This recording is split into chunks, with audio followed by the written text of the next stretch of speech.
जी हाँ दोस्तों, आपका स्वागत है सरल टेक इंडिया यूट्यूब चैनल पर। और आज हम आपको बताने जा रहे हैं कि आपको अपने बीपीएल राशन कार्ड के लिए फॉर्म कैसे अप्लाई करवाना है।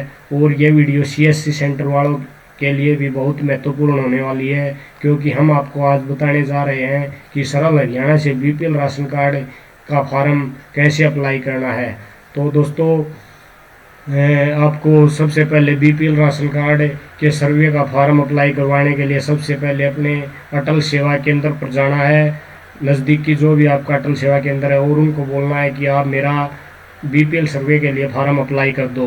तो दोस्तों, यह वीडियो स्टार्ट करने से पहले मैं आपसे गुजारिश करूंगा कि जिसने भी हमारे सरल टेक इंडिया यूट्यूब चैनल को सब्सक्राइब नहीं किया तो सबसे पहले वो सब्सक्राइब करें, और जो ये साथ में घंटे का निशान है इसको ज़रूर दबाएं, ताकि आने वाली वीडियो का नोटिफिकेशन आपको सबसे पहले मिल सके। चलो दोस्तों, अब हम ज़्यादा टाइम न लगाते हुए अपनी वीडियो स्टार्ट करते हैं। तो सीएससी वालों को बीपीएल राशन कार्ड का फॉर्म कैसे अप्लाई करना है, तो सबसे पहले तो मैंने ये अपनी आईडी लॉगिन कर रखी है सरल हरियाणा की। तो सबसे पहले आपको आना है व्यू ऑल अवेलेबल सर्विस। तो यहाँ पे आने के बाद सर्च बार में आपको लिखना है बीपीएल। तो ये आ गया है यहाँ पे एप्लीकेशन बीपीएल इंटाइटलमेंट। तो यहाँ पे क्लिक किया मैंने, अभी एप्लीकेशन ओपन हो गई है। तो अब ये पूछ रहा है name of the head of the house hold, कि परिवार के मुखिया क्या नाम है। तो ये मेरे पास एक कैंडिडेट आया हुआ है जो बीपीएल राशन कार्ड के सर्वे के लिए फॉर्म अप्लाई करवा रहा है। तो मैं इसकी डिटेल यहाँ पे फीड कर देता हूँ।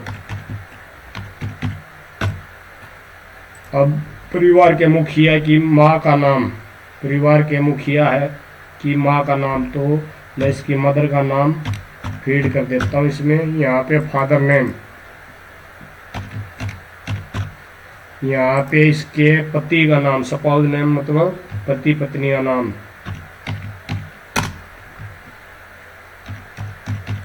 यहाँ पे जेंडर, ये मेल है फीमेल है, तो ये फीमेल है। यहाँ पे रेजिडेंटल एरिया की शहर से है या गांव से है, तो ये गांव से है।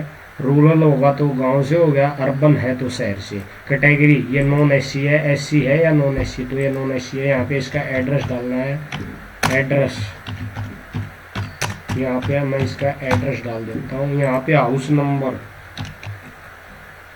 हाउस नंबर, यहाँ पे स्ट्रीट, जो भी आपकी स्ट्रीट गली का नाम हो। लैंडमार्क, यहाँ आपके जो घर के नज़दीक कोई भी लैंडमार्क हो वो आप डलवा सकते हो फॉर्म में। डिस्ट्रिक्ट, यहाँ पे डिस्ट्रिक्ट चूज कर लेना है। यहाँ पे तहसील, जिस तहसील का कस्टमर है। यहाँ पे विलेज, विलेज चूज करना है। यहाँ पे डाकखाना, पोस्ट ऑफिस, यहाँ पे पिन कोड डालना है। यहाँ पे मोबाइल नंबर, इस कस्टमर को मोबाइल पता नहीं है लेकिन इसके पास मोबाइल है ज़रूर, तो मैं एक दो ये डाले देखता हूँ। तो ये इनवैलिड मोबाइल बता रहा है, तो इसका एक सीरीज लगानी होगी कुछ भी शायद। हाँ, अब ये ले लेगा शायद।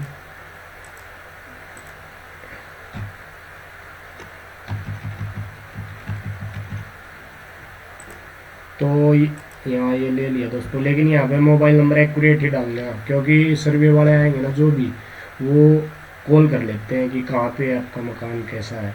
तो do you have ration card, ये पूछ रहा है कि कस्टमर के पास है जो आपके पास राशन कार्ड है या नहीं। तो इसके पास राशन कार्ड है हरिया, तो यहाँ पे मैं हरिया चूज कर दे रहा हूँ। ये पूछ रहा है कि डू यू हैव इलेक्ट्रिसिटी, की बिजली का कनेक्शन है या नहीं, तो इसके पास नहीं है। ये फिर गैस पूछ रहा है या नहीं, तो इसके पास नहीं है। फिर ये पूछ रहा है मोटरसाइकिल, किस घर में कोई भी टू व्हीलर वगैरह है, तो इसके घर में नहीं है।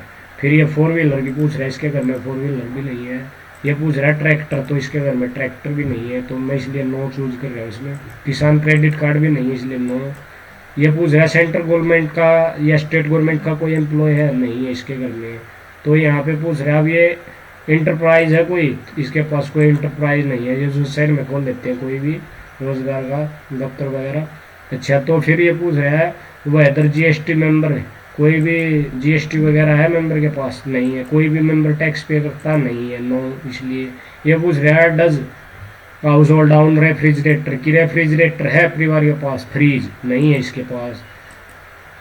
ये पूछ रहा फोन, हाँ इसके पास फोन है, लेकिन इसको नंबर पता नहीं था, इसलिए मैंने वो डमी नंबर डाल दिया है। टोटल एग्रीकल्चर, तो ये पूछ रहा है कितने एकड़ जमीन है, तो इसके पास पूरा एकड़ नहीं है, तो 0.9 एकड़ है इसके पास। ये पूछ रहा है जो जमीन है उसमें सिंचाई होती है, नहीं, तो इसमें सिंचाई होती है इसकी जमीन में, तो ये ट्यूबवेल से होती है नहर से, तो ट्यूबवेल से होती है इसकी।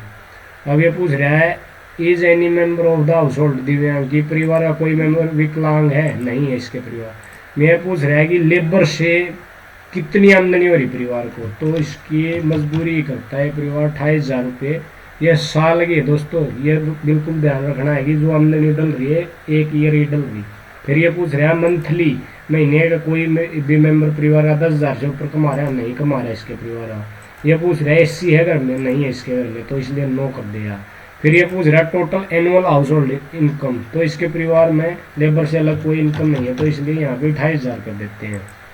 ये पूछ रहा है फिर what is the main source of income, कि जो परिवार की आमदनी उसका मेन स्रोत क्या, तो इसके परिवार का मेन स्रोत लेबर है, मजदूरी। वेदर फैमिली इज होमलेस, कि जो परिवार है कि वो बेघर है क्या, नहीं है, इनके पास मकान है। ये पूछ रहे हैं अब ये आपका अपना मकान है या किराए वगैरह है, तो ये इनका खुद का है। अब ये पूछ रहा है एरिया ऑफ रेजिडेंट प्लॉट, कितने स्क्वायर यार्ड में है आपका मकान, तो इन्होंने मेरे को बताया है कि हमारा मकान 45 स्क्वायर यार्ड में, तो मैं यही फिल कर दे रहा हूँ। ये पूछ रहा है घर की छत कच्ची है या पक्की, तो इनका कच्चा छत है।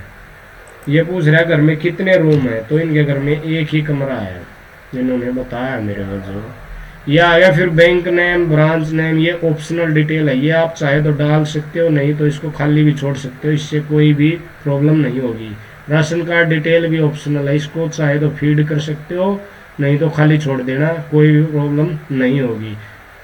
अगर फिल करना चाहो तो यहाँ बैंक का नाम आएगा, यहाँ ब्रांच नेम आएगा, यहाँ अकाउंट नंबर आएगा, यहाँ बैंक का IFSC कोड आएगा, यहाँ राशन कार्ड की डिटेल आएगी, किस डेट को राशन कार्ड जारी हुआ है, इश्यूइंग अथॉरिटी क्या है, कि जो राशन कार्ड इश्यू कर रहा है वो कौन कर रहा है, इंस्पेक्टर कर रहा है या FSO कर रहा है। यहाँ पे आएगा वेरीफाइंग अथॉरिटी, ठीक है, कि वेरीफाई किसने किया राशन कार्ड, या इंस्पेक्टिंग अथॉरिटी की इंस्पेक्शन किसने किया, रजिस्टरिंग अथॉरिटी वगैरह, ये सभी डिटेल आपको राशन कार्ड में मिलेंगी। रिमार्क, रिमार्क में आप कुछ नहीं डालना है, कोई दिक्कत नहीं है। तो यहाँ पे क्या डालना आपको, ये देखो ऑटोमेटिक फिल हो गया, name father name mother name spouse name, ये जो है सेल्फ मेंबर था ना परिवार का, तो उसकी डिटेल फीड होगी। यहाँ पे उसकी डेट ऑफ बर्थ का कॉलम खाली है, तो यहाँ पे हम इसकी डेट ऑफ बर्थ फीड कर देते हैं इसमें परिवार के मुखिया की, तो इसकी डेट ऑफ बर्थ फीड कर दी मैंने। अब ये पूछ रहा है कि ये परिवार है जो, इसमें से कौन कौन मेंबर राशन लेने के लिए जाएगा राशन कार्ड बनने के बाद, तो ये सेल्फ है, ये बोल रहा है कि हाँ मैं जाऊंगा राशन कार्ड लेने के लिए, इसलिए मैंने इस पर टिक कर दिया। अब यहाँ पे इसका आधार नंबर आ जाएगा, तो ये आधार नंबर फीड कर रहा हूँ मैं इसका। तो लास्ट एजुकेशन की इसने कितनी पढ़ाई की है, तो ये कैंडिडेट अनपढ़ है, तो अनपढ़ डाल दिया। अब ये पूछ रहा है do you want to add member detail, कि आपके जो परिवार में और भी मेंबर है या नहीं है, तो इसके परिवार में ये और भी मेंबर है, तो मैं यहाँ पे यस कर दूंगा। अगर इसके परिवार में ये अकेला होता तो यहाँ पे नो आ जाता। तो अब ये मेंबर की डिटेल मांग रहा है, इसके परिवार में जो और भी मेंबर है, तो मैं उनकी डिटेल यहाँ पे फीड कर देता हूँ, उनका नाम, और इसमें आएगा इस मेंबर का फादर नेम, कि जो ये बाकी मेंबर बचे हुए हैं इनके फीड कर रहा हूँ मैं। मुखिया की बरीज आ चुकी है पहले ही, तो इसके फादर का नाम,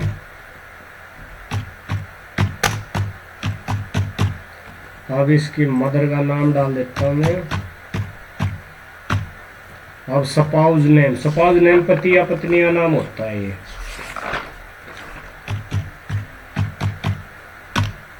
जेंडर मेल है या फीमेल है, रिलेशनशिप क्या है, तो ये मुखिया का हस्बैंड लगता है, पति है। इसका आधार नंबर,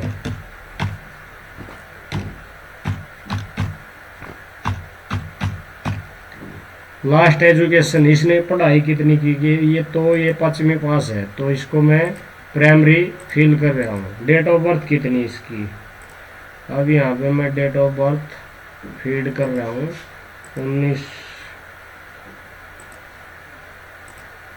अब ये पूछ रहा है इससे अलग और भी मेंबर है परिवार में, तो हाँ इसके परिवार में और भी मेंबर है, तो मैं यहाँ पे प्लस कर दे रहा हूँ, प्लस के निशान पे टिक करूँगा तो दूसरी डिटेल।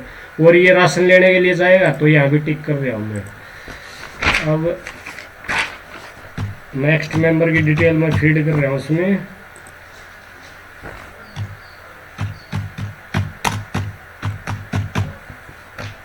मदर नेम,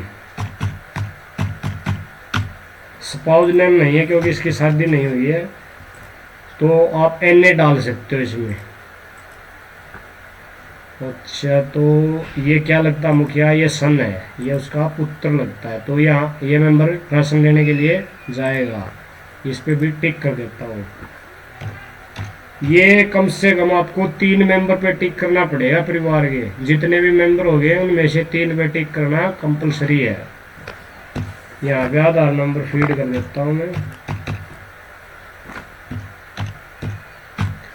फिर ये पूछ रहा है एजुकेशन, तो इसने +2 पास की है, तो मैं 12वीं तक कर दे रहा हूँ। अब ये डेट ऑफ बर्थ पूछ रहा है, डेट ऑफ बर्थ फीड कर देता हूँ मैं यहाँ पे। तो अब ये टोकन नंबर मांग रहा है, टोकन नंबर आप कोई भी दे सकते हो, इसमें कोई दिक्कत वाली बात नहीं है। अगर आप काम करते होगे तो इसके बारे में आपको पहले भी पता होगा। तो यहाँ पे मैं टोकन नंबर कुछ भी दे रहा हूँ इनको, कोई प्रॉब्लम नहीं है। अगर और मेंबर होंगे तो यहाँ प्लस पे टिक करते जाओ, मेंबर की डिटेल फीड होती चली जाएगी, कोई भी दिक्कत नहीं है। एप्लीकेशन रिसीव्ड, ये मेरे को आज ही मिली एप्लीकेशन, तो यहाँ कैप्चा कोड फीड कर देता हूँ मैं। कैप्चा कोड फीड करने के बाद अब मैं यहाँ पे सबमिट बटन पे क्लिक करता हूँ। तो सबमिट पे जैसे ही मैं क्लिक करता हूँ, आज इसमें वेबसाइट में कुछ प्रॉब्लम चल रही है, इसलिए ये सबमिट नहीं हो पा रहा फॉर्म। तो आपको कोई भी प्रॉब्लम नहीं है, इस तरह फॉर्म फिल करना है। और सबमिट से आगे जो ऑप्शन आते हैं मैं आपको बता भी देता हूँ। सबमिट में जाने के बाद आपको एप्लीकेशन सबमिट होगी, उससे पहले आपको एक प्रीव्यू का ऑप्शन दिखाई देगा कि एप्लीकेशन जो आपने फिल की है ये इस तरह है, इसमें कोई भी प्रॉब्लम हो तो आपको एक एडिट का ऑप्शन भी मिल जाएगा यहाँ पे, या यहाँ पे मेरे को पूरा अब कंफर्म नहीं हो पा रहा, तो यहीं नीचे में मिलेगा एडिट का। अगर उसमें कोई भी डिटेल गलत शो हो रही है आपको तो आप एडिट करो वहाँ से, उसको ऑप्शन पे जाके। और अगर आपकी डिटेल बिल्कुल ओके है तो आपको उसको नेक्स्ट स्टेप पे जाओगे सबमिट पे, तो वो फाइनल सबमिट होने से पहले आपको पेमेंट करने के लिए बोलेगा। मेक पेमेंट का ऑप्शन आएगा, तो वहाँ पे जाके आपको पेमेंट कर देनी है।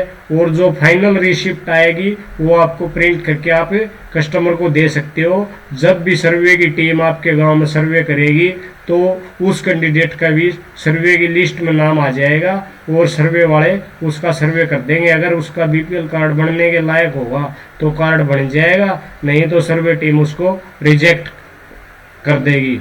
ठीक है दोस्तों, ये वीडियो कंप्लीट होगी। अब अगर ये साइट काम करती तो मैं आपको फाइनल स्टेप तक लेकर जाता। अब ये साइट वर्क नहीं कर रही है, सबमिट में कोई प्रॉब्लम है, क्योंकि ये अभी स्टार्ट हुआ है 2-3 दिन से इस पे, तो अभी वर्क चल रहा है शायद साइट पे।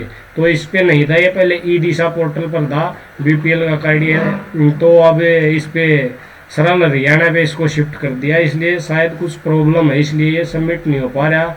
ठीक है दोस्तों, अगर वीडियो अच्छी लगी हो लाइक करो, सब्सक्राइब करो चैनल को, और इसको ज़्यादा से ज़्यादा शेयर करो ताकि और को भी कोई दिक्कतें ना हो फॉर्म फिल करने में BPL का। ठीक है दोस्तों, धन्यवाद।